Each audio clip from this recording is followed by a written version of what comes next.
Cathartic Awareness. I'm Brady with Cathartic Movement, and this is Jackson Cotugno. Let's Go.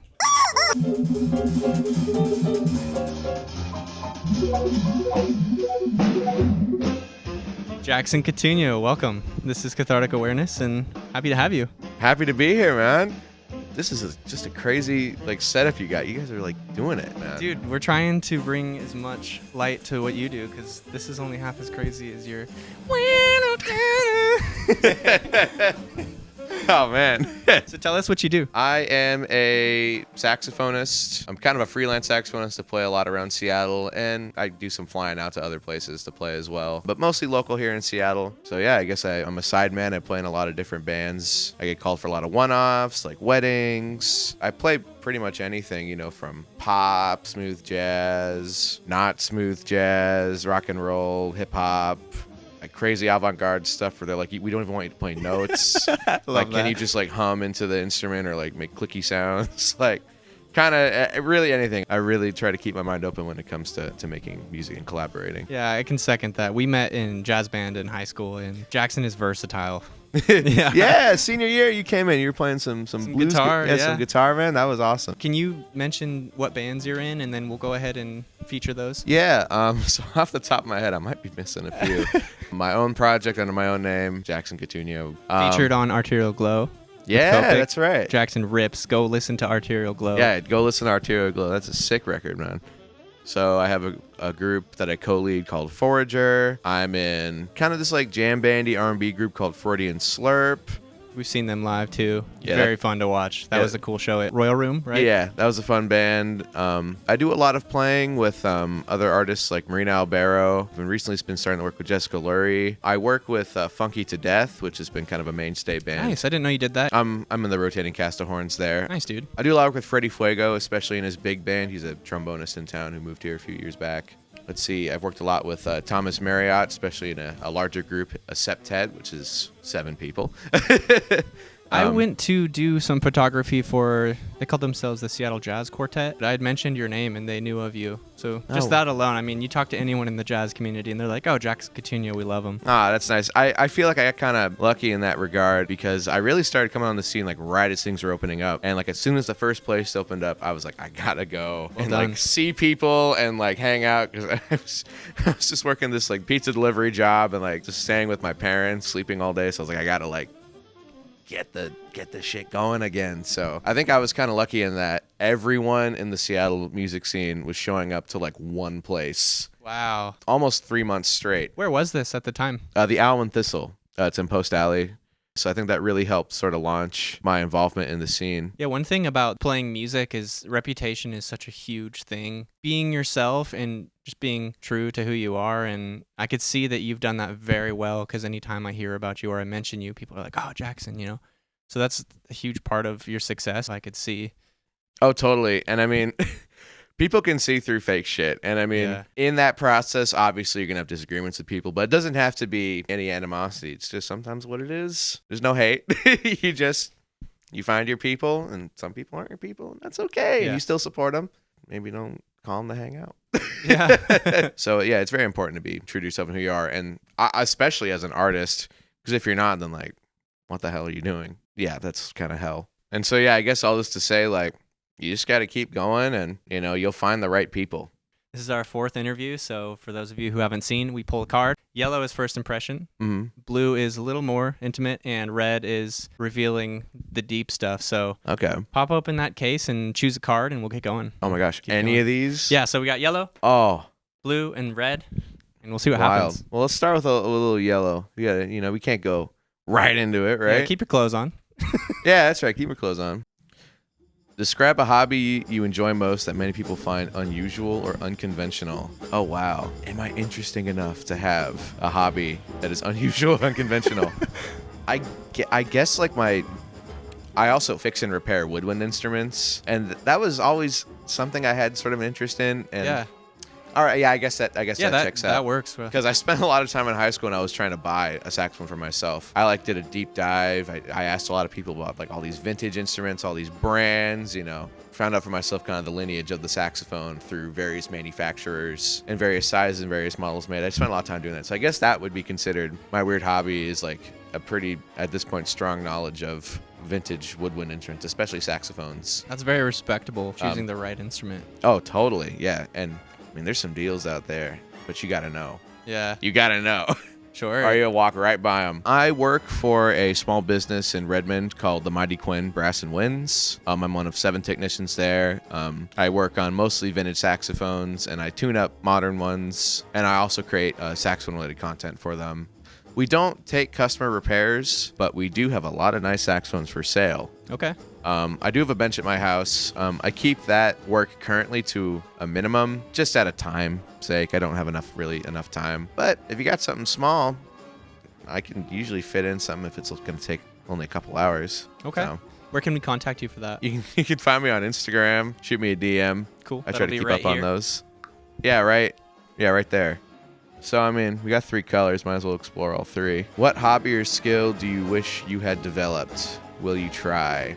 So before I played saxophone, I played drums. Really? Yeah. I started playing drums in 5th grade. I was doing all the percussion stuff in band. Was this with Mr. Kelly? No, this is with Mr. Mucci. Okay. I was a Leota kid, but they would bus out the Wooden Elementary kids to Leota, which was great because I got to miss like 2 hours of class Nice. 2 times a week. Play drums. Let's go. Yeah, which is like why I did it. I didn't even really care about playing percussion.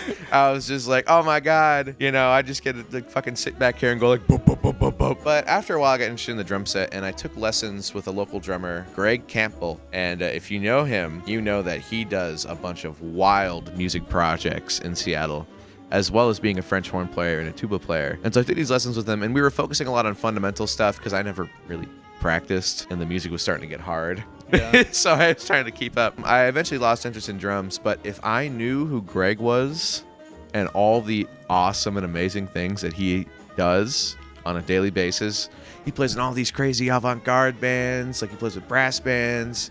You know, he plays like French horn and tuba. I got to play a gig with him recently. We reconnected, and it was like a free thing with this group called Scrambler, and he was playing tuba and drum set at the same time. What? I was like, amazing. And if I knew who this guy was and all the stuff he was doing, and I knew that I was in this opportunity to learn from him, I would be a drummer right now. Wow. Once I got to the saxophone, I never really went back to the drums, and I kind of regret letting that go. Greg, if you see this, come on board. We'll give you an interview. Yeah, Greg's got a great story and a great perspective on music. You just want to play saxophone and drums at the same time. That would be kind of sick. Yeah. It's theoretically possible, you know. Next card. All right, let's get into it here. What a brave man. We don't need Chris the chicken today. Red. How can you change your mind? In what way? That's a deep question. That is a deep question. That can mean a lot of things. Like, I mean, if we're talking about like points of discussion, usually if someone has a good point, I try to align myself with it, you know. Oh man, I was hanging out with some friends. We were talking about like hair. Okay. And my dad happens to be a bald guy. I was showing my friends pictures of my dad. There were a few of them where his hair was like really thin, and I was like, man, he should have just shaved his head. And my friend goes like, that's kind of like body shaming. He should be able to do whatever he wants with his hair. Okay. And he's like, honestly, like he's looking pretty good. Like he's kind of rocking it. Yeah. And then she mentioned another friend of hers who was like completely bald on top of his head, but just has this long flowing curls from like here. And she's like, that shit's interesting. so cool. Wow. She was like, yeah, she's like, you should be able to, we got to be able to celebrate these things and not shame them. And I was like, you know what? That's a good point. Yeah. We should. Like, we don't get to control, you know, how much hair we have. Sometimes, you know, we can control the length of it, but if it starts going away, like, that's just how it is. And I think maybe that should be more. Now that like completely changed. I was like, shit, like, I got to like think about how I look at like people. How do you tell somebody that is stubborn? How can you help them if they want to be more elastic? That is a great question that I don't know if I have an answer for it, but if you want to help someone who's kind of maybe rigid, you got to see where they're coming from and why they got there, you know? I think if you just try to tell them that their take is shit, Oh. they're gonna be like, well, fuck you too, dude. Yeah. So Yeah, if you meet stubborn with stubborn. yeah, so you gotta really level with them, see where they're coming from. You know, a lot of times if they have an opinion like that, you know, something happened. Yes. And, you know, and that's a point of sometimes pain, sometimes just not knowing, ignorance. Protection. Yeah, protection. And, you know, you gotta come at it with love. Yeah. And you gotta come at it from their perspective. Even if it's one that you're like, even if it's one that's like, oh shit, like that doesn't make me feel very good. So I've found that to be helpful sometimes, especially with talking about music. Yeah. Especially with young kids. I just did this whole clinic thing over the weekend, and one of the saxophone clinics, I was discussing saxophone extended techniques, especially used in free jazz, where like you don't even play like notes, you just like hum Flow in into it, it, yeah. and like you play these crazy multiphonics, and people were like, Phonics. That's a new yeah. one. And Wanna people know were more like, about that. oh man, you know, like that sounds bad, because all they're doing is like jazz big band, you know, like Count Basie and all this Yeah. stuff that has these beautiful melodies. I was like, well, you know, I mean, this is the only music you've heard, but like, you know, you got to think outside tonality sometimes. Like, think of these more as like textures. Maybe they don't sound great if you're thinking of it, you know, conventionally as notes, but if you think of it as like a texture, like think about like all the horror movies you've ever seen, you know? Dude, yeah. There's some wicked sounds in those things that like will give you chills if the sound design's good. It's just about, you know, opening your mind and getting your perspective. And, you know, I had to, you know, level with those kids because they came from, you know, a lot more traditional music. And I love that Yeah. stuff as well. So I was able to sort of bridge that gap. We got to stay creative and we got to explore, you know. Yeah. That's how we push things forward. That's probably how something like free jazz came about. Someone's like, Yeah. you know, I can't play the right notes, but what happens if I just play the wrong notes? And it's hilarious Essentially. at first. Yeah, essentially. And then they're like, oh, there's something to this, you know? Yeah. I'm going to do another red So one. here we go. I want to like that. Let's get some crazy shit going. Let's do this. Is there a dream or goal you haven't pursued yet because it feels too fantastical? Yes. Playing the flute. That thing is fucking hard. Dude, I tried. I just Oh my god. Yeah. go, flute is hard. And the Oh. vibrato on that thing. Oh, dude.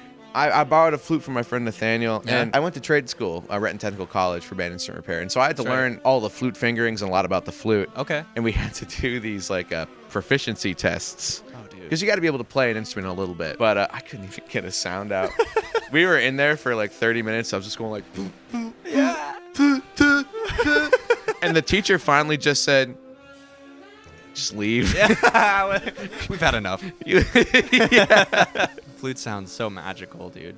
It does when you really do it. When There's- you really do it. Yeah, when you really do it, you know. There's a lot of room for just awkward air sounds. Yeah. But yeah, that feels pretty fantastical to me. Maybe I should open my mind about that and spend some more time on it. All right, so our last question is, it's a toughie. Yeah. What is the most significant album that you've ever heard in your life? Ooh, the most significant album. Oh my God. There's been a lot of them that have been pretty significant.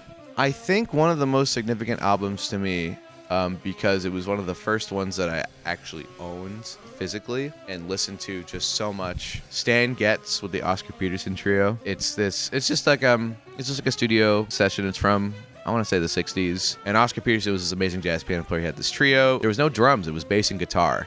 Oh, wow. So it was kind of cool. It sounded a little more intimate, you know, without all this banging going on, right? Drummers. And Stan Getz has this really soft, kind of beautiful saxophone sound. It just fit right in, and it just, everything felt so great. And the time was really good, even though there was no drummer. You know, they all had a really good Really? internal time. Yeah, that one was pretty influential.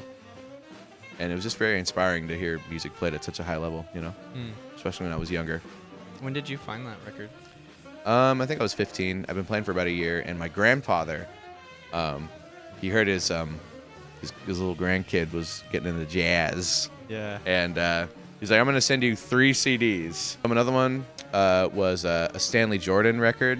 Okay. If you're hip to Stanley Jordan, he does a lot of like tapping on the guitar. He was like Okay. a serious virtuoso with the tapping thing. And then the other one was one of the Chick Corea records. Chick Corea being this amazing piano player. I actually didn't listen to that one very much. What if I still have it? I should. It's probably one I've already listened to at this point. So Yeah. We'll put those 3 in the description so yeah, we can go listen to those out there. totally. Jackson, thanks for coming on set. The Cathartic Hey, Awareness. thanks for having me. You know? Man. It's always a pleasure. So check out Jackson at his next projects. Is there a show we can shout out? On January 14th, I will be part of a triple bill at Sunset Tavern with my band Forager.